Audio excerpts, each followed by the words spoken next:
All right, I'm home from my walk. I'm back in the studio. Now, these are the songs that I was listening to while I was walking today.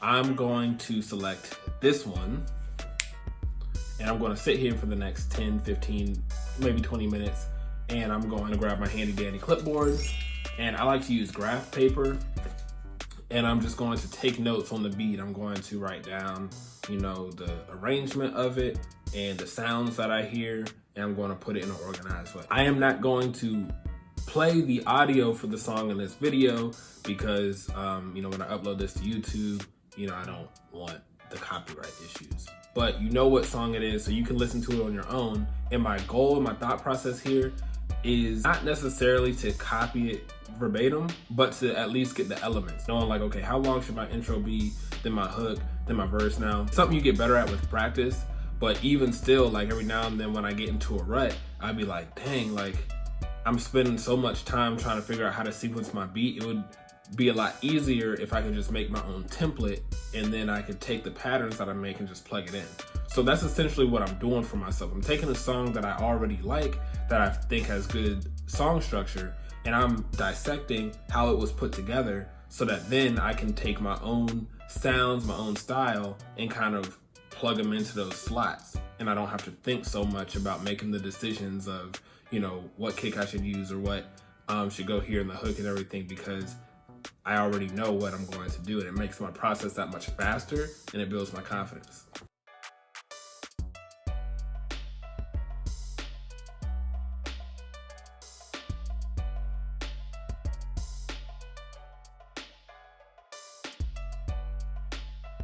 I'm going to start with trying to find like a jazzy type of piano key sample that fits the mood that I'm going for.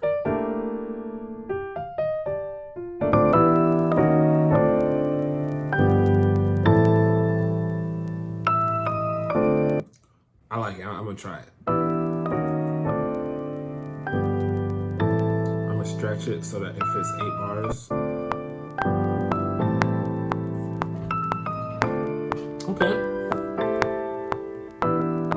I got my loop here, and I know that for the purposes of our reference track, the main loop pretty much just stays on that 8-bar pattern for the duration of the song. First thing I'm going to do, I know this takes some extra time, you might think it's unnecessary, but it definitely helps me later, is I'm going to go ahead and put my arrangement markers according to the notes that I took. All right, now the fun part for me, my favorite part, building my drums. I need a vocal effects, kind of like soft crowd chant. I don't have one of those, so I need to find one from Splice.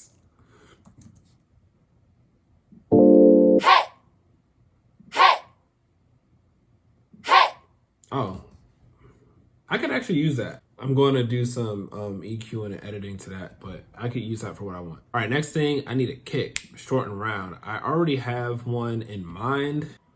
I'm gonna go to kick.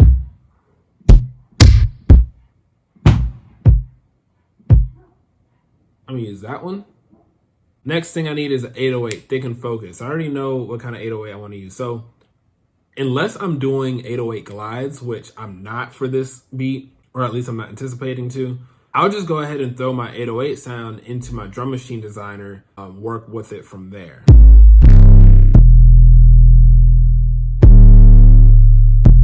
See how that's like a real kind of focused tone? I'm gonna use that. I've been using this 808 a lot lately, so I like it. I don't know what to say. I need a trap snare. I'm gonna use this one. Closed hi-hat, dry and clicky. Kind of like that. I think that's the closest one I got. I need an open hi-hat that sounds like a sizzle.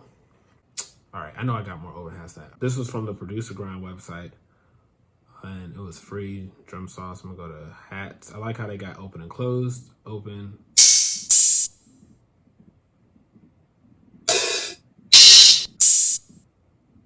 That one has a sizzle, and I can use that one. Those are all the elements that I identified. So from here, I'm just going to make the beat, make the pattern.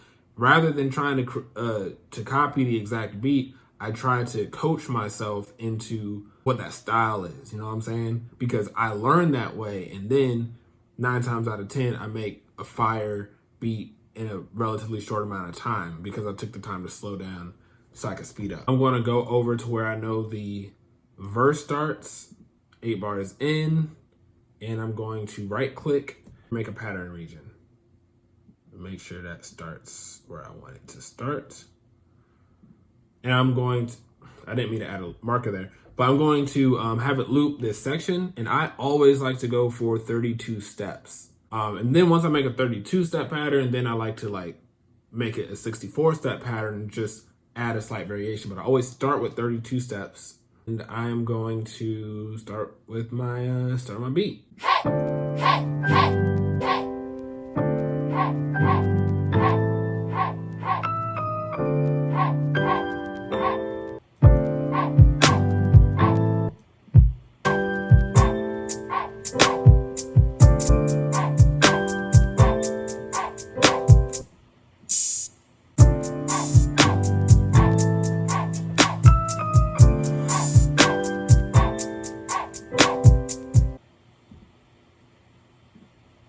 I'm going to make a Midi region or use my piano roll for my 808s. Now at this point, as I'm scaffolding what my 808 pattern is going to be, I'm going to go up here, right click this to turn off set auto locators. So that means just because I click on this other region over here, the auto locators here at the top isn't going to change, right? Because I'm probably going to do a lot of different takes noodling around with this 808. Hopefully not. But as I'm doing it, I want the locators to stay in the same spot. What key are we in, bro? That's another thing I forgot to put at the top of the beat breakdown. You want to write down the key so that you don't have to go look for it later. All right, this sample, it looks like it's an A minor. If you can't figure it out, or if you don't have the information readily available, then you can play the sample and make sure that the notes fit in that key.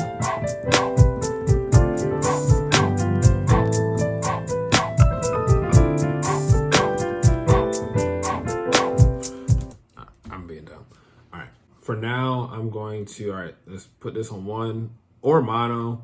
I just don't want multiple voices to be able to play at the same time. Turn that volume up to 0. I'm gonna keep it not time stretched, and I'm gonna put it on classic so that when I hit it, it'll play the entire sample through until it's interrupted by another iteration of me playing it. Just kidding, that's the one for one shot. Classic would be, it would play the length that I hold the key down.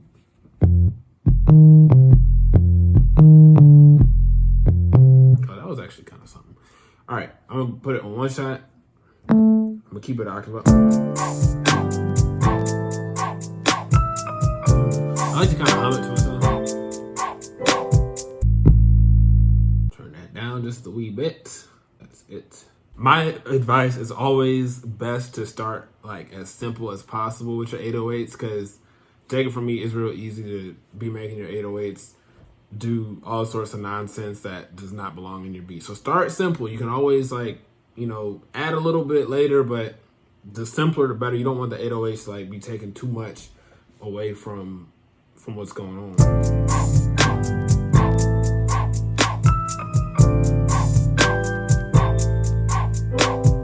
E flat.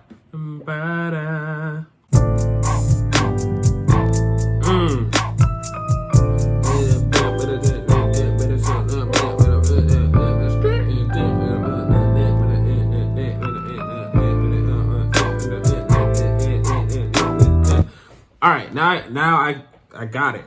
The beat, I got the main pattern. All right, here's what I'm gonna do. Convert that pattern to a Midi region, right click again, separate note by pitch. Now it's in the joints that I want them to be in. I don't need that. All this also needs to be over here. I'm going to hold control and then drag them all to put them right there. All right, perfect. I do need the vocal effects and the hi-hat. So I'm gonna hold shift and go to closed hi-hat. Option, I'm gonna drag these over here. Then I'm gonna hold Command R to repeat them. I do need those in the intro. What else do I need? Oh, there was like this gaming effect that I heard in there. Right, I didn't add that to my elements, my bad. But I'm gonna leave that out for now.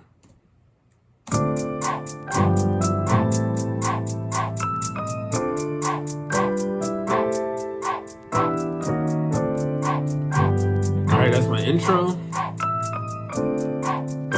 And I don't want the 808 for the first 8 bars.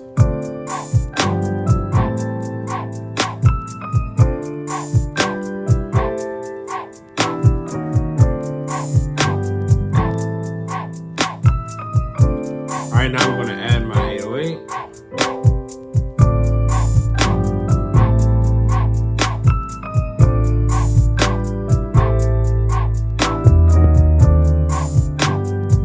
Uh-oh. That didn't sound good.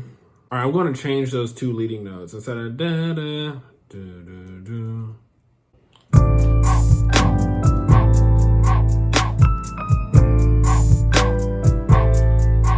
So I got my 808 going for 16 of the 24 bars. I don't know what happened to my my arrangement markers. I'm a little salty about it. They just disappeared. And that's essentially how I'm going to sequence it out. Now from this point, I'm going to make my 808s probably like a little bit more aggressive. Like so that the 808s can have a little bit of variation. I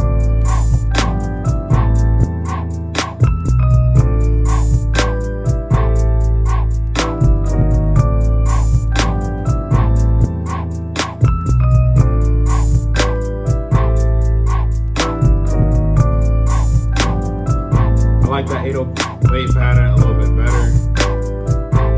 But that's how you do it. That's how you break down a beat. Break down the elements, feed your creativity, and also learn a couple things. Every time I do this, I pick up something new, so that then when I'm in a position where I need to be spontaneous, I done had all these experiences of me kind of like going through the process of making a dope record, and that's how I stay fresh. Thank you for rocking with me, and I'll see y'all next time.